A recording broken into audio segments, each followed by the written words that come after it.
Boa noite a todos. Nessa aula falaremos sobre a hérnia de hiato. Ela é uma doença que normalmente é mais comum que aconteça de forma congênita do que as adquiridas, e as raças mais predispostas são o Shar Pei e o Bulldog.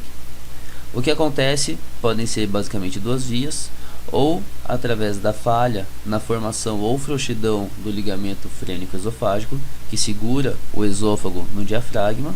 ou através da ausência da formação dos tecidos diafragmáticos de maneira completa, ou seja, pelo ligamento, ou o ligamento não existe, ou o ligamento está frouxo, e por conta disso o esôfago pode deslizar livremente pelo hiato esofágico, permitindo que ele fique ora mais dentro do tórax, ora mais dentro do abdômen, ou através da falha do tecido diafragmático, fazendo com que o hiato esofágico, o anel por onde esse esôfago passa, seja muito mais largo do que o que deveria ser para que ele passasse. E de formas adquiridas, pode acontecer, por exemplo, diante de um trauma de um atropelamento, que daí pode provocar uma hérnia diafragmática e, coincidentemente, essa hérnia ser no hiato esofágico, ou através do tétano também, porém o tétano não é muito nossa realidade, né? O tétano seria já numa situação mais avançada da doença, em que começa aquela paralisia espástica de toda a musculatura, inclusive do diafragma, que também é um músculo, né? Então, quando ele fica espástico, ele tende a ir em direção à costela, por isso que os hiatos, de um modo geral, dele acabam se abrindo. Nós temos 5 tipos de hérnias, de variações que podem acontecer. Aqui à esquerda a gente pode ver toda como funciona a anatomia normal dessa região. Aqui o ligamento frênico esofágico de ambos os lados do esôfago, sustentando o esôfago no seu lugar, e aqui a junção gastroesofágica, que a gente vai usar como referencial para avaliar a hérnia, e aqui o estômago, né? E aqui o músculo do diafragma. O primeiro tipo seria o tipo 1, uma hérnia deslizante, uma hérnia axial, em que, por conta da falha do ligamento frênico esofágico, esse esôfago consegue deslizar para cima, para dentro do tórax, permitindo com que o cárdia e a junção gastroesofágica entrem no tórax.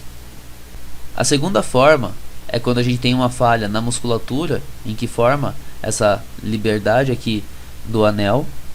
para que o fundo gástrico seja herniado através da falha desse diafragma. Seria considerado esse o tipo 2. Porém, a junção gastroesofágica permanece no lugar. A tipo 3 já é uma hérnia um pouco maior, em que você tem uma falha tanto do ligamento frênico-esofágico, quanto uma falha um pouco mais significativa ali na musculatura do diafragma, permitindo com que tanto todo o fundo ali do estômago vá para dentro do tórax, como também com que a junção gastroesofágica consiga avançar mais ainda para dentro desse tórax. A hérnia tipo 4 é a mais complicada que se tem, ou considerada, chamada também de hérnia mista, em que a gente tem toda essa liberdade, essa liberação, na verdade,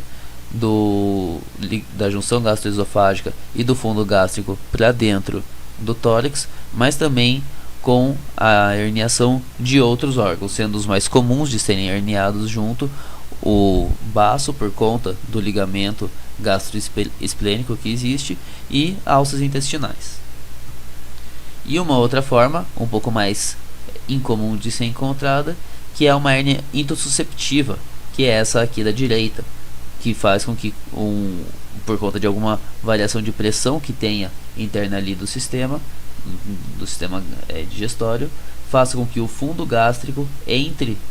pelo esôfago e fique herniado por dentro do esôfago em direção ao tórax, fazendo uma obstrução pelo lado de dentro ali do lúmen. Os sinais são divididos basicamente em digestórios e respiratórios, e vocês vão perceber que isso acontece na maioria das doenças do esôfago. Os digestórios acabam sendo o refluxo gastroesofágico, por conta dessa falha que o cardio acaba tendo e dessa falta de controle que ele acaba perdendo por conta dessa movimentação. A esofagite secundária ao próprio refluxo gastroesofágico, o pitialismo também. O vômito pode vir, dependendo da situação, varia um pouco, mas diante dessa falha também no cardio, que perde o controle da condição do estômago. A diminuição da motilidade esofágica diante dele estar fora da anatomia normal, tá frouxo, assim digamos, dentro do tórax, o que faz com que seja um pouco mais difícil dele conseguir fazer a progressão da alimentação e todo o seu peristaltismo, e isso de uma maneira muito crônica acaba predispondo à formação do megaesôfago. Diante da diminuição dessa motilidade, o acúmulo de alimento dentro desse esôfago, ele vai dilatando cronicamente, virando um megaesôfago. E as alterações respiratórias, que acabam sendo daí quando a gente tem uma situação um pouco mais complicada diante dessa hérnia, que seria a pneumonia aspirativa, tanto do vômito quanto do refluxo,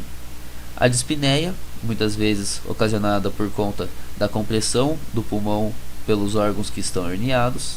uma angústia respiratória, evolução exatamente dessa compressão, até poder chegar numa situação de ortopneia, que, para quem não conhece esse tipo de alteração, tem um vídeo anexado a essa aula para poder observar como é a respiração ortopneica do paciente. Mas descrevendo aqui, é uma posição em que o paciente afasta um pouco mais os braços, se ele estivesse querendo expandir um pouco mais o seu tórax, estica a cabeça para cima, deixa o pescoço em completa extensão, justamente para facilitar a via da traqueia, facilitar a entrada de ar pela traqueia para a chegada nos pulmões.